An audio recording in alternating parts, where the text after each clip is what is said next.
wabarakatuh. Ketemu lagi dengan Nur Laila YK. Nah, pada kesempatan ini kita akan membahas terkait dengan skala sikap dan juga beberapa konstruksi psikologi yang lainnya, seperti ada motivasi, kemudian minat, persepsi. Nah, itu bagaimana kemudian kita bisa menskalakan ini menjadi sebuah alat ukur yang bisa kita kuantifikasikan.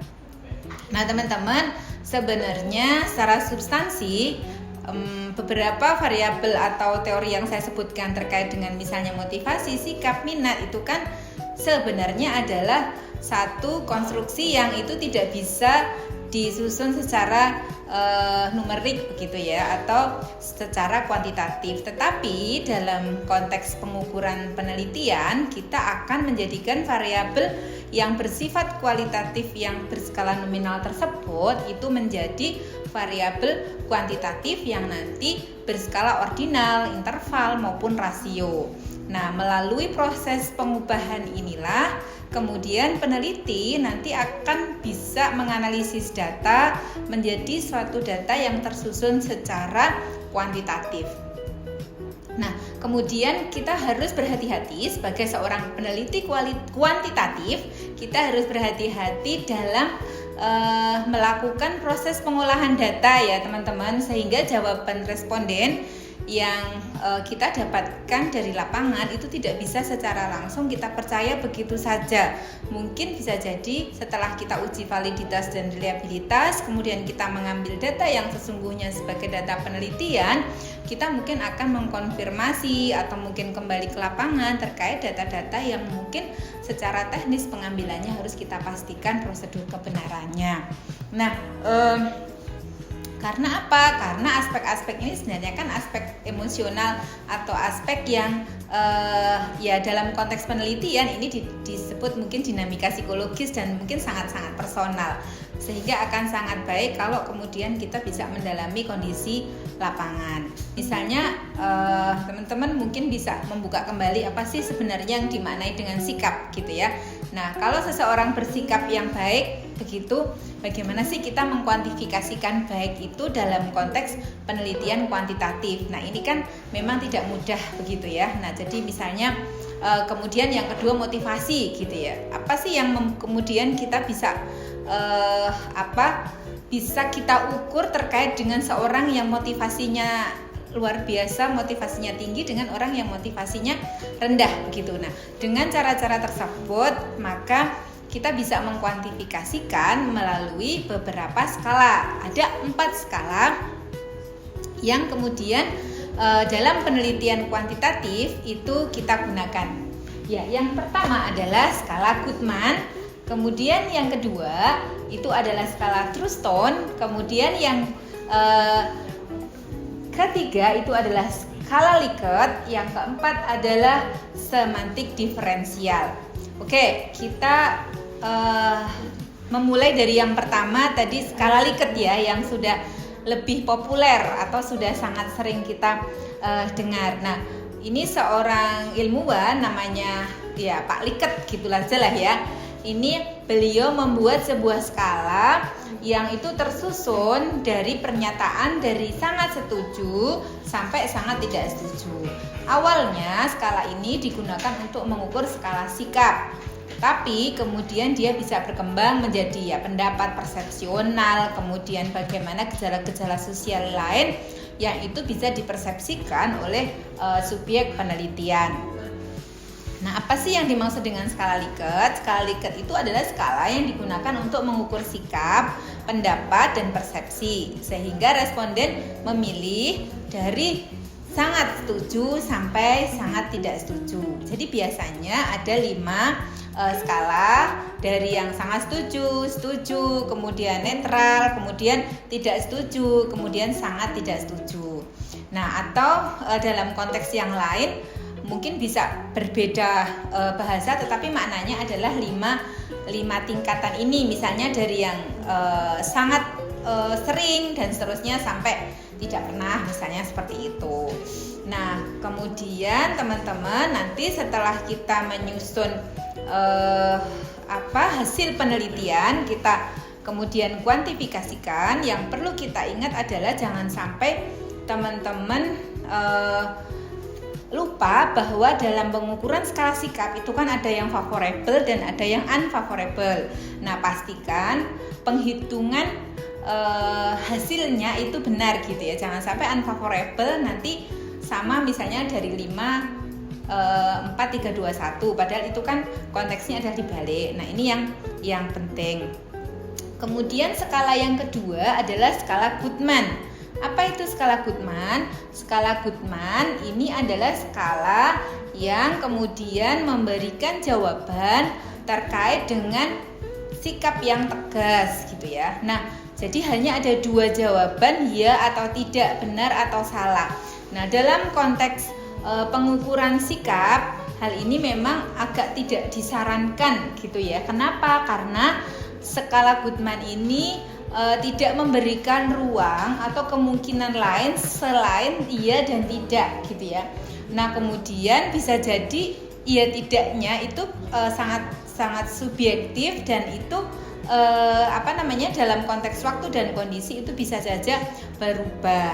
Nah, jadi skala Goodman ini skala yang digunakan untuk menjawab dengan tegas segala sesuatu, dan itu untuk melihat konsistensi begitu. Nah, kalau kemudian terkait dengan pengukuran dinamika psikologis, mungkin lebih disarankan menggunakan skala Likert. Kemudian yang ketiga itu adalah skala Truston. Apa itu skala Truston?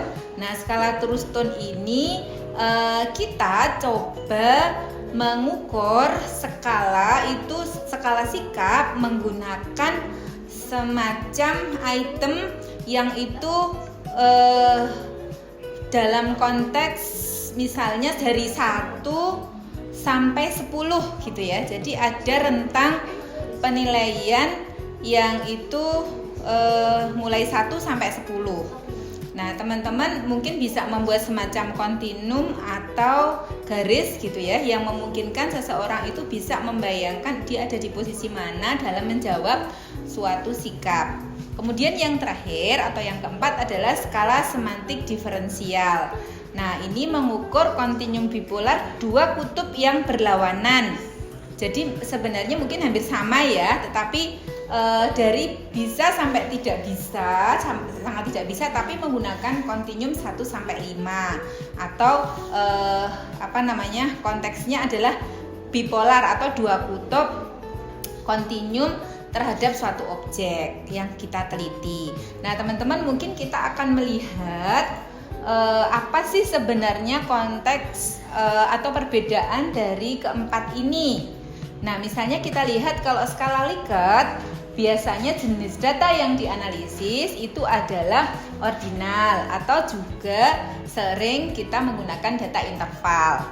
Kemudian format respondennya itu dia diminta untuk menjawab dari sangat setuju sampai sangat tidak setuju, atau mungkin dalam konteks ini adalah 5 tingkatan. Kemudian kalau dari sisi penilaian, total skor dari semua item itu akan dihitung, kemudian nanti baru kita kuantifikasikan.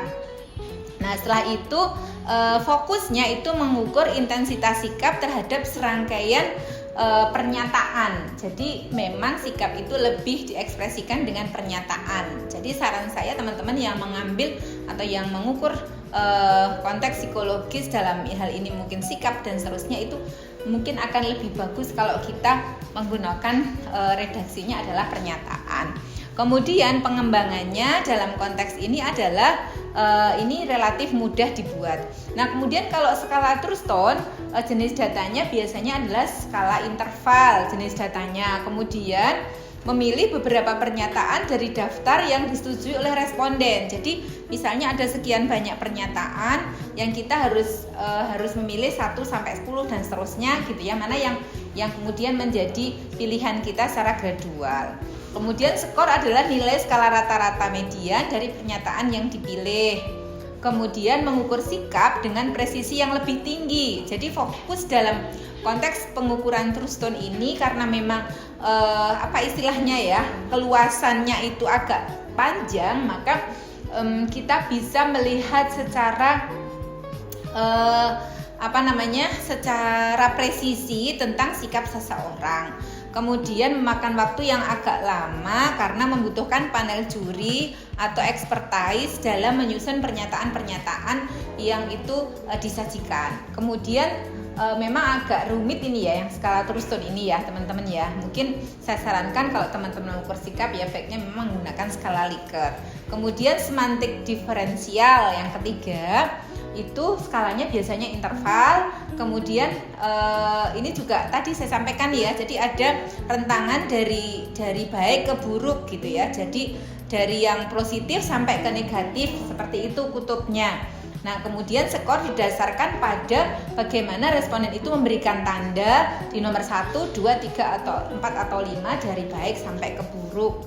Kemudian konteksnya, fokusnya adalah mengukur makna dari konotatif suatu objek atau konsep atau orang. Kemudian dari sisi pengembangannya membutuhkan identifikasi pasangan kata yang bersifat bipolar dan itu sifatnya biasanya relatif gitu ya. Dari yang baik sampai tidak baik, kemudian dari yang jujur misalnya pembohong, dari yang misalnya royal sampai yang pelit misalnya gitu-gitu. Jadi ini adalah dua kutub yang itu menjadi pengukuran dalam konteks skala semantik diferensial. Kemudian yang terakhir adalah skala Goodman, teman-teman. Nah, skala Goodman ini biasanya jenis datanya adalah data ordinal atau dikotomi ya atau tidak. Nah, sehingga format responden nanti format jawabannya tinggal responden memilih benar atau salah. Kemudian secara hierarki ini hanya ada skor 0 atau 1. Jadi kalau benar 1, kalau salah 0 gitu ya. Nah, kemudian selanjutnya adalah kita harus mencari respon yang jelas, tegas, dan kemudian itu punya komitmen. Nah, biasanya mungkin saya menyarankan kayak misalnya pengukuran tentang performa atau tentang pengetahuan. Kalau benar berarti kan hanya ada 2 ya, benar atau salah. Misalnya kalau kita di SD dulu misalnya BS gitu ya kalau zaman saya dulu. Nah, itu kita bisa ukur 01. Kemudian terakhir pernyataan diurutkan secara hierarkis berdasarkan kesulitan atau intensitasnya. Nah, jadi nanti kita kuantifikasi kemudian kita hierarkikan. Nah, kira-kira begitu teman-teman. Selamat menyusun skala penelitian, kemudian nanti kalian kuantifikasikan, diinterpretasikan sampai kemudian kalian memaknainya dengan konteks lapangan. Terima kasih, semoga bermanfaat. Assalamualaikum warahmatullahi wabarakatuh.